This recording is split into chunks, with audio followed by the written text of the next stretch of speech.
Coming to you live from the Cowboys headquarters in Frisco.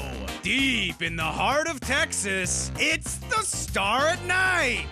Wow, dramatic much? Why are you getting in the way of my intro? You mean our intro? We're your hosts. I'm Kelsey Charles. And I'm David Helman. Okay, let's just start this show now. Well, that was the worst. I knew there was going to be a week. I knew there was going to, the intro is ridiculous regardless. That's kind of the point. But I knew there was going to be a week where I was like, I don't want to listen to this. And here we are.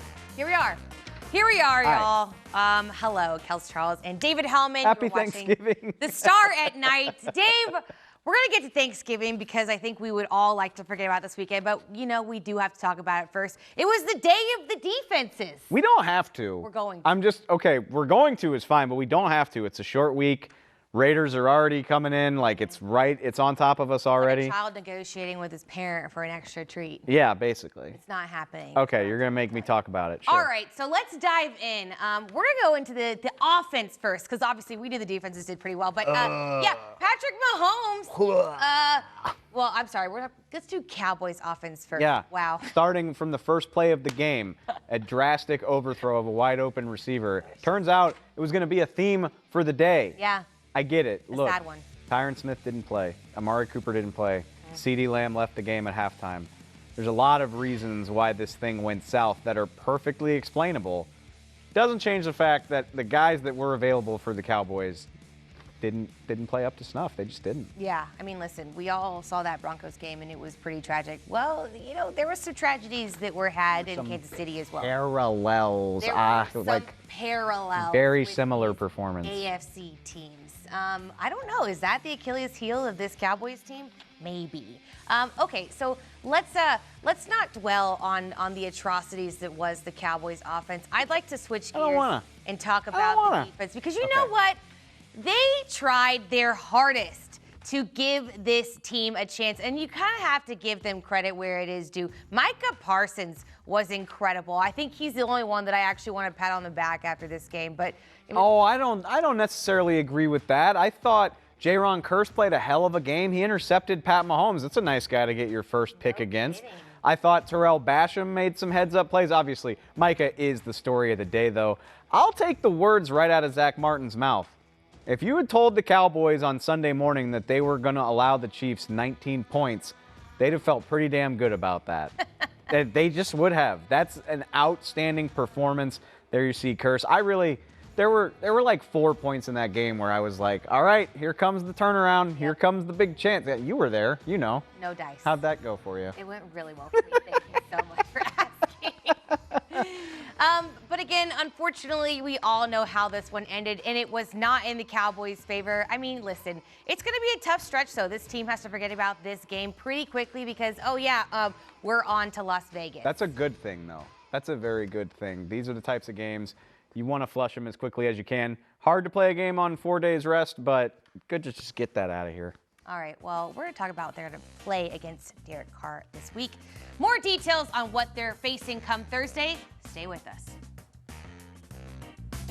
Cowboys Star at Night is brought to you by Academy Sports and Outdoors, the official sporting goods retailer of the Dallas Cowboys, AT&T, and by Favor, the official on-demand food delivery partner of the Dallas Cowboys.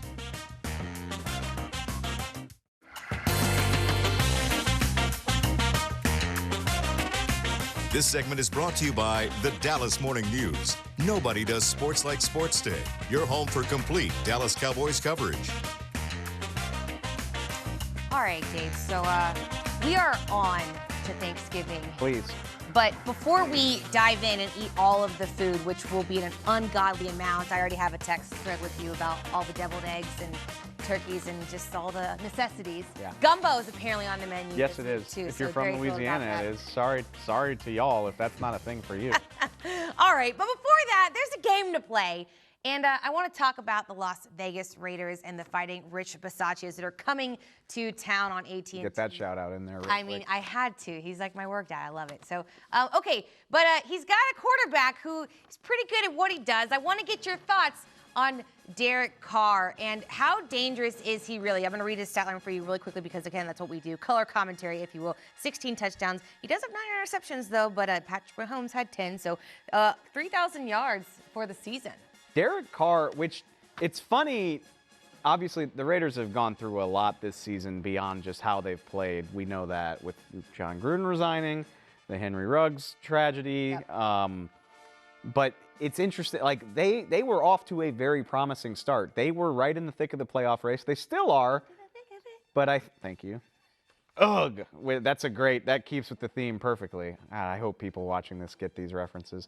But he's playing one of his better seasons is what I'm trying to say, but they're on a downturn right now. Yeah. Sounds kind of similar to where the Chiefs are at, am I right? Yeah, I mean, listen, they definitely were in a similar position, but I meant the Cowboys. I said the Chiefs because they played the Chiefs. You got it. it's wheels off today. It's Yeah, it's fine. All right, so I want to talk about the weapons that he actually does have to work with because it's an interesting subset.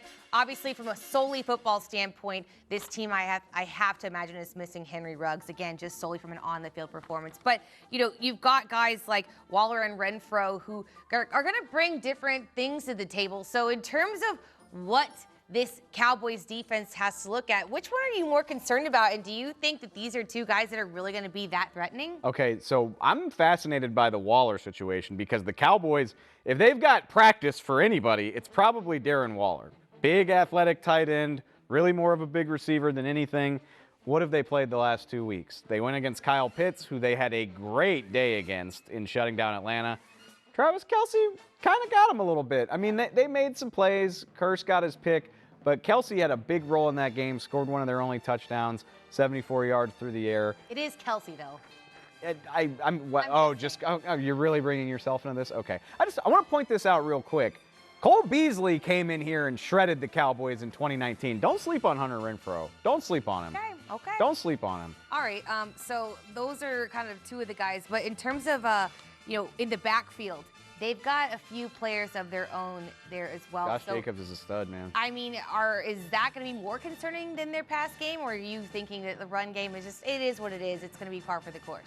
You want me to simplify? Well, yes. Actually, this is a really good point. I was about to say, like, if they can play that well against the Chiefs, I like their odds against the Raiders. I do think this is a little bit more of a balanced group. The Chiefs have never been a team that can just run the ball down your throat, at least not during this Mahomes era. And they weren't that on Sunday afternoon. If the Raiders are willing to commit to it, if they can keep the game close, they could cause some problems. This is a physical ground game that can get after you, very similar to what the Cowboys do. Cowboys offense, hey, need you to pull your weight a little bit better this week so that they can't stay balanced. That would be great. All right. How's that? You think they heard me? Yeah. They're right outside. They definitely heard you. Okay. They're listening. They took notes. I watched it all. Okay. All right. So their defense, though, because apparently this is something we have to be worried about. So defensive end specifically, I personally am worried about any person who's going to line up against this a little shaky O-line. So Max Crosby, though, he's pretty all right at what he does. I mean, is he going to be that much of a threat too? Like, again, 12 forced turnovers, 22 sacks. It's just... He's a stud. Yeah. He's a guy that the Cowboys looked at in his draft class. Later on, not a first-round pick. Eastern Michigan, I believe. Oh, wow, way to go, Emu. This little vault you got going on. Yeah, thank you. Well, you cover the draft long enough. You retain some of this stuff. It makes me feel, look, okay, we've been waiting on Tyron Smith. Hopefully this is the game. We will see. That could go a long way toward helping, but just in general, maybe this sounds silly. I feel better about dealing with outside pressure than inside. One of the things that wrecked them in Kansas City was Chris Jones just mauling the interior. That's where their weakness is. I feel better about their tackles than their guards and their center. So I think maybe that works in their favor. All right. Well, that's a nice little preview of what we have to deal with on Thursday. But we're going to dive into the matchup a little bit more and what this Cowboys team has going on. Also, Dave and I love a good debate, and I've got one that I am for certain going to win. Stay with us. That's coming up next. This segment was brought to you by the Dallas Morning News. Nobody does sports like Sports Day. Your home for complete Dallas Cowboys coverage.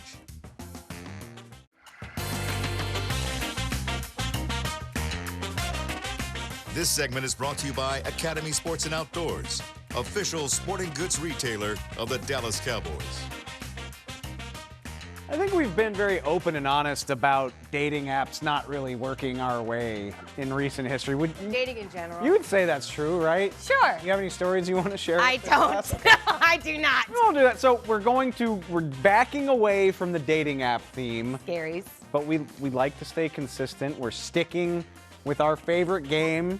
We're not swiping anywhere, but we are going to take some things and leave some things. Tough loss in Kansas City.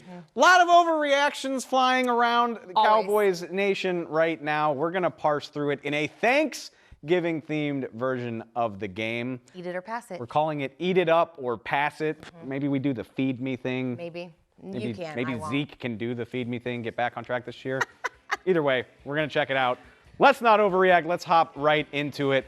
Starting off with the first one, Kels. Give it to me. Injuries. Okay, so we know this team has really been struggling with those, especially in recent weeks. So I need to know, are you eating it up? Are you passing along this narrative that this Dallas Cowboys team, yeah, they just simply aren't dealing with injuries well? The next man up is not working for them. I think that's what frustrates me the most about the Chiefs game. Okay, first of all, I'm passing on it. I'm passing on it thoroughly. But what frustrates me about the Chiefs game is they didn't. They didn't on Sunday. They did not cope against the Chiefs, but they've done it all year. They didn't have Michael Gallup. They didn't have Lyle Collins because of a suspension. They didn't have Dak Prescott, by the way. Marcus Lawrence? There we go. Randy Gregory's that like all through the season they've done this. I'm passing, but I have to admit that they didn't do it on Sunday. Yeah, I'm with you. I have to pass on the narrative as a holistic viewpoint of this season. But yeah, last week get holistic. I am a little a little earthy in that regard.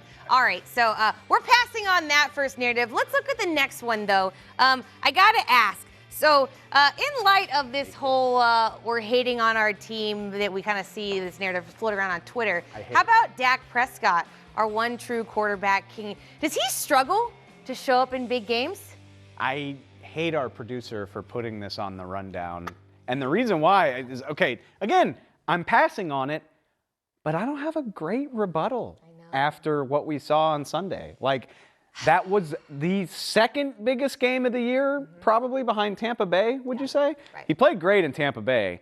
They still didn't win the game. He did not play a good game against the Chiefs. And like we said at the top of the show, he was without a lot of his help. But there were plays to be made. Yeah. Throws an end zone interception to CeeDee Lamb. Misses Michael Gallup on a potential big gain at the start of the game. He didn't play well. So I wholeheartedly pass. Right. Wholeheartedly. Right. But the haters have ammo this week. I don't have a lot of rebuttals for them. Yeah, I mean, I'm not going to go as far as to say we're Dak Prescott apologists, but No, I'll say that. I have no problem No, I saying mean, that. listen, I just think that narrative's a little cheap. But again, there really aren't many excuses for us to give for him and how he played, especially last week. So hopefully we're going to quickly forget about that. But I do want to talk about another player and see if you think, in light of the fact that Dak had struggled a little bit this past weekend, is Micah Parsons the best player on this team? I mean, certainly on the defense. Certainly on the defense. Okay, we know well, that's yeah, about that's that. too That's easy. not the question. That's too easy? I'm telling the entire team. This week right now? Sure. Okay. Yeah. Well, these things change. Dak is going to play better again. Dak will be up there. Nice little caveat. Oh, man. I'm eating it. I'm eating the Parsons hype because there's not that much else to be hyped about right at this moment in time. Dude's a freaking baller. Yeah, I'll eat it. I'll do it. All right, and this last one, Dave, I get really, really triggered about because I have some thoughts about. I feel strongly. We both do, I believe. So there's a narrative out there that exists. It's wrong, but Thanksgiving food, is it overrated? I love this time of year because it's just when people come together to admit that they don't know how to cook. Like, imagine getting on the internet and just saying, like, turkey's dry or you don't like the way that turkey tastes. Just admit that nobody in your family knows what they're doing because turkey's incredible if it's prepared properly. Have you ever had a fried turkey? Also, starch. Like, who doesn't like starch and carbs? If you don't like carbs, we can't be friends. Macaroni, mashed potatoes. Correct. Rolls. What exactly? Pumpkin pie. What exactly is not to like? Deviled about eggs. it? Again, I can't think of a reason why you wouldn't like it. I'm you don't know what you're doing. Honestly, I'm your just family doesn't know what really, you're doing. really, really excited to eat. But I'm not the only one who is going to eat. We're going to talk about how much we think Zeke is going to do come Thursday. Stay with us. This segment is brought to you by Academy Sports and Outdoors, official sporting goods retailer of the Dallas Cowboys.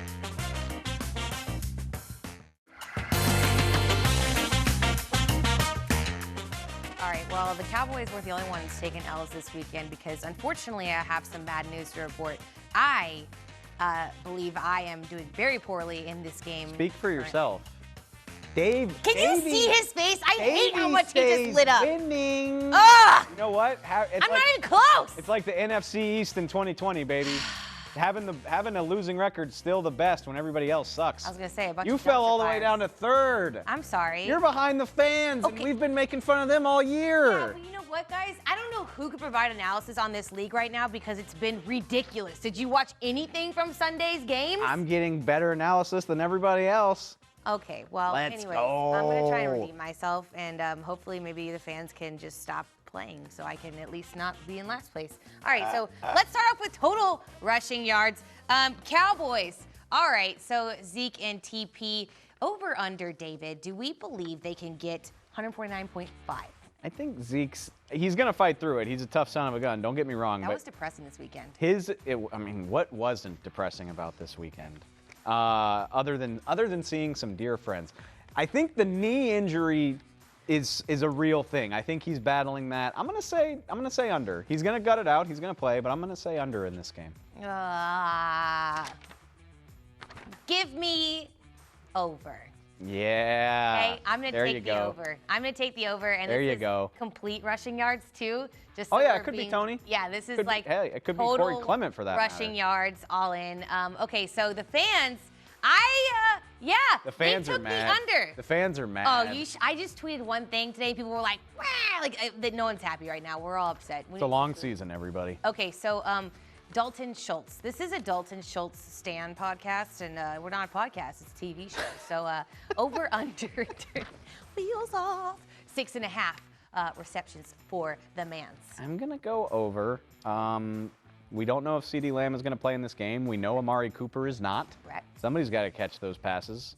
Yes, I'm going to go over. And it's been a minute since Schultz really had a big game. Yep. Yeah, I think that changes on Thanksgiving. I'll take the over as well for the exact same reasons because, listen, I respect what we have in terms of depth at wide receiver, but I really do feel like Dalton Schultz is a serious. I can't. Words are really hard to say. Receiving threat. English? Thieving. I almost Do said you speak thieving. it? I do. Were you going to say sometimes. thieving? I was. Okay. I don't know what's going You're on. doing great, sweetie. We're Just doing keep it great, rolling. sweetie. Hey. All right, so the fans, they still don't have the faith. They're not doing great. Are you mad? They're mad. Are you Big mad? They Someone's probably don't. gotta catch these They're damn like, balls. no one's catching anything. We're going to lose by 40. All right. So Max Crosby, hopefully he has a terrible game. Over under how many sacks this man is going to get because he's been pretty productive. 1.5. Going under. Oh. I think Tyron Smith plays. Oh. I'm ready to see number. How do you say number in French? I don't know. 77. You're asking the person who couldn't form a sentence in English a minute ago? 77. That's French for 77. I En think deux, he trois. plays. Which Crosby plays left end, and he can move around. I get that. But just having Tyron, I think it's going to balance the line out.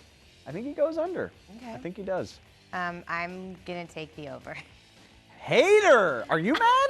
I might be mad. Are you mad? I am a How little much mad money right did now. you spend to get to Kansas City and watch that game this Well, weekend? I ended up coming into some nice and free 99 tickets, so Ooh! keep talking your game because you're going to lose. All right, so the fans took the under with you.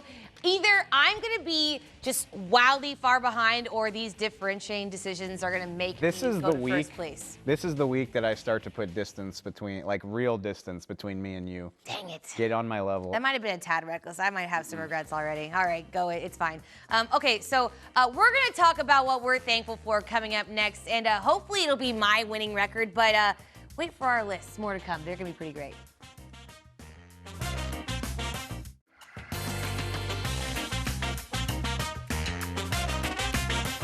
Cowboys Star at Night was brought to you by Academy Sports and Outdoors, the official sporting goods retailer of the Dallas Cowboys, AT&T, and by NFL Game Pass. You'll never miss a game again. Enjoy full and condensed game replays from Week 1 to the Super Bowl. Well, Kels, it's that time of year. Cowboys are playing a game on a Thursday on a national holiday. They tell me that's when we stop and take stock of what we are thankful for in this life. I'm thankful for you. Thank you. She bought me dinner for no good reason the other night. She's just a good friend like that. Aw, well, I'm also thankful for you. And I'm thankful for all of you for tuning in. But mainly, I'm just thankful that we're going to get a win on Thursday. Which, okay, I'm glad you bring that up because it's not just you and me. The fans. I'll tell you this, perspective can be a heck of a thing. Think back to last Thanksgiving and where this season was. No kidding. Thankful for a fun season, a season that has a lot of football left. You know the ups and downs are going to be a part of it. I am thankful that the Cowboys have everything they want to accomplish still out in front of them.